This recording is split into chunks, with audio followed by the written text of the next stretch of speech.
How to contact Remitly Help Center. Hi guys, welcome to our channel. Let's begin. In this video, I will guide you on how you can contact Remitly Support Center. For that, you want to open the Remitly application on your device. If you don't have this app, you can easily download it from Play Store or App Store. Once you have opened the application, make sure to sign into your account. Now, if you are facing any difficulty in the application or you simply have a query and you want to contact the Remitly Support Center, simply tap on the Manage option at the bottom right corner of your screen. From here, tap on the Help Center option.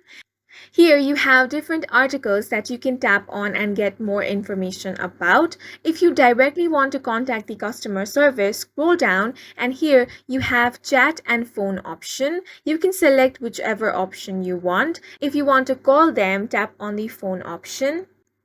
Then you can simply dial this number and then speak with the customer service, or you can also tap on the chat option. Over here, you will get the virtual assistant. Simply type in your query, or if you want a human agent, you can request for that as well.